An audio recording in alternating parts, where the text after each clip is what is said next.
Thank you so much. Good morning all Vestigian family. ఇంత మంచి అవకాశం, ఇంత గొప్ప అవకాశం నాకు ఈ ప్లాట్ఫామ్ మీద దొరికినందుకు ఎన్ని జన్మల్లో చేసుకున్న పుణ్యమో తెలీదు. చూసారు కదా రిజల్ట్. నిజంగా ఇంత మంచి అవకాశం మైట్తో చాలా సంతోషంగా ఉంది, మాటల్లో వ్యక్తం చేయలేను. ఎందుకంటే ఫస్ట్ శంషాబాద్లో 1 డే ట్రైనింగ్ మీటింగ్ ఉందని పోస్టర్ చూడగానే టికెట్స్ బుక్ చేసిన నేను ఫస్ట్ టైం. ఎందుకు అంటే ఇంతకుముందు ఎన్నో సెమినార్లు జరిగినాయి, ఎన్నో డిఎస్సిటీస్ ఎక్కడెక్కడో జరిగినాయి. శంషాబాద్ అంటే నేను ఉన్న ప్లేస్ ఇది. కనీసం ఒక 5 మంది వచ్చినా వాళ్ళ జీవితం కూడా బాగుపడుతుంది అనే ఒక ఆలోచనతోటి నేను బాగుపడడమే కాదు, నా తరపున 10 మంది బాగుపడ్డా నాకు సంతోషమే అనుకొని నేను అసలు మాటలు చెప్పలేను. So thank you. నా పేరు వచ్చేసి పద్మ కళ్యాణ్, నా అప్లైనర్ వచ్చేసి అల్వేల్ మేడం, మెయిన్ అప్లైనర్ వచ్చేసి గ్రేట్ మోటివేషనల్ స్పీకర్ మన అమర్నాథ్ సార్ గారు. ఎప్పుడు అసలు సార్ నాకు డిఎస్సిపిలో మాట్లాడేటప్పుడు కూడా సార్ ఎదురుంటే సార్ని చూసిన క్షణం నాకు మాట ఆగిపోతుంది.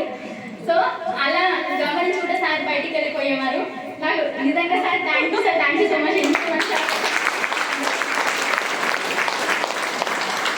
ఎందుకంటే ఎప్పుడు ఎంత ఆగిపోదాం అనుకున్న సమయంలో కూడా సార్ లేదమ్మా, నీకు చాలా మంచి భవిష్యత్తు ఉంది, నీకు వాయిస్ ఉంది, నువ్వు రావాలి బయటికి, నీతో పాటు టీం వస్తుంది, నీకు చాలా మంచి అవకాశం ఉంది, నువ్వు రా, నువ్వు నిలబడు, నేనుంటా, ఎలాంటి టైం అయినా సరే నేనుంటా నీ ముందు, నువ్వు రా, 10లో బయటికి రా. ఎప్పుడు ఏ మీటింగ్లో సార్ టికెట్స్ బుక్ చేసినామని ఫోన్ చేస్తారు సార్ నాకు. టికెట్ నుంచి ఫస్ట్ నీ టికెట్ బుక్ చేసుకో, తర్వాత టీం సంగతి తర్వాత ఫాలో చేసుకొని ఎన్నో మాటలు. అందుకే చాలా చాలా ఇష్టము. Thank you sir, thank you so much. So నేను వెస్టేజ్ ప్లాట్ఫామ్కి రావడం అంటే సబ్బుల కోసం వచ్చిన. సబ్బు రుద్దుకుంటే డబ్బులు వస్తాయని చెప్పారు. నమ్ముతారు ఎవరైనా? లేదు కదా. నేను కూడా నమ్మలేదు. నేను డ్యూటీ చేస్తున్నప్పుడు ఎయిర్పోర్ట్లోనే హౌస్ కీపింగ్గా డ్యూటీ చేసిన సమయంలోనే అల్వేల్ మేడం నాకు అక్కడ పరిచయం అవ్వడం జరిగింది. అక్కడనే పరిచయం చేసింది వెస్టేజ్ ప్లాట్ఫామ్ని కూడా. సో సబ్బుల కోసం వచ్చిన నేను వాడుకుంటున్నా, కంటిన్యూ చేస్తున్నా. కానీ ఈ డిఎస్సిపి మీటింగ్స్ కానీ నేను జాయిన్ అయిన టైంలో నైట్ 8 గంటలకు రావడం జరిగేది జూమ్ మీటింగ్. కానీ నాకు వినే టైం లేదు. ఎందుకంటే మార్నింగ్ 4 గంటలకు వేసిన అంటే మళ్ళీ 4 గంటల వరకు, మధ్యాహ్నం 4 అవుతుంది ఇంటికి వచ్చే వరకు డ్యూటీ నుంచి కంప్లీట్ చేసుకొని. సో అలా ఇంట్రెస్ట్ పెట్టేదాన్ని కాదు, అసలు ఏంటనేది తెలియదు. ఫస్ట్ నేను పెద్ద సెమినార్ అటెండ్ అయినా. ఏది అంటే బొంగళూరు గేట్ దగ్గర గౌతమ్ బాలి సార్ గారు. ఫస్ట్ ఆ సారీ నేను డ్యూటీ చేసిన సమయంలో ఎయిర్పోర్ట్లోనే చూసిన.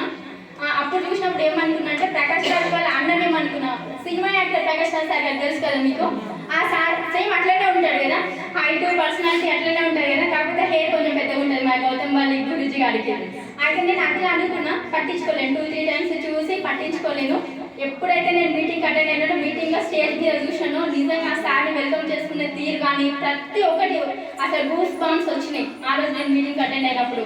కానీ ఎంతో తెలుసుకుని అనుకున్నా. నేను ఫస్ట్ టైం ఆ రోజు అటెండ్ అయిన తర్వాత మీటింగ్ నుంచి బయటకు వచ్చిన తర్వాత చాలా తెలుసుకున్నా. చెప్తే నమ్ముతలే, నాకు ఫ్యామిలీ తక్కువ ఉందా, ఫ్రెండ్స్ తక్కువ ఉందా, అందరూ ఎక్కువనే ఉన్నారు. ఫ్యామిలీ ఉంది, ఫ్రెండ్స్ ఉన్నారు, ఎవరు చెప్పినా నమ్ముతారు.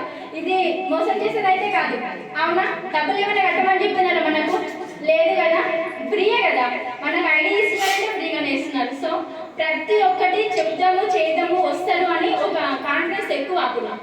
సరేలే చూద్దాం చెప్పిస్తే కనీసం 10 మందికి చెప్తే 5 మందిన రారన్న నమ్మకంతో చెప్పడం స్టార్ట్ చేసినా కానీ నాకు చెప్పడం కాదు. ఎందుకంటే ఫస్ట్ ఆఫ్ ఆల్ నేను తెలుసుకోలేదు. అవునా?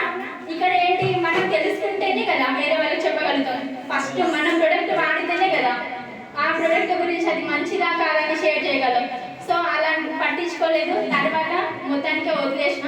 ఇది నా వల్ల అయ్యేటట్టు లేదని 8 నెలలు వదిలేసిన తర్వాత డ్యూటీ వదిలేసిన. లేదమ్మా చాలా బాగుంటుంది, వీళ్ళు రా, నువ్వు నిలబడు, నేను నీకు తోడుంటానని చెప్పి సార్ చెప్పిన తర్వాత నేను ఒక 1 నెల రోజులు డ్యూటీ పని చేస్తే 15 రోజులలో 8% క్వాలిఫై అయ్యి కొత్తపేట రామ్జీ జగ్జీవన్ భవన్ ఉంది కదా, అందులో మన గ్రేట్ మెంటర్ నలక్ష్మి మేడం, శంకర్ సార్ వారి చేతుల మీదుగా సన్మానం చేసుకున్నాం.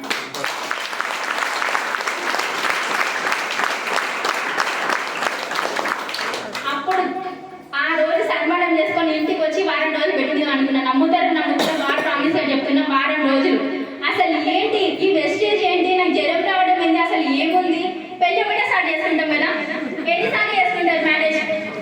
ఒకటేసారి కదా, నాకు 2సారి జరిగింది. అంతమంది ఆ రోజు కనీసం 1000 మంది దాకా ఉంటారు, చూసే ఉంటారు కదా. భవన్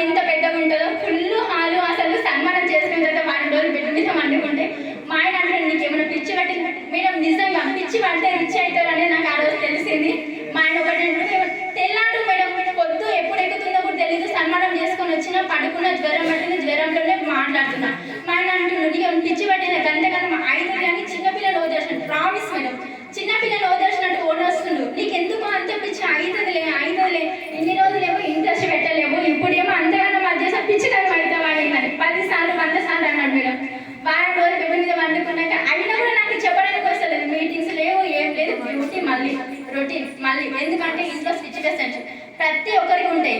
డ్యూటీ చేసుకుంటూ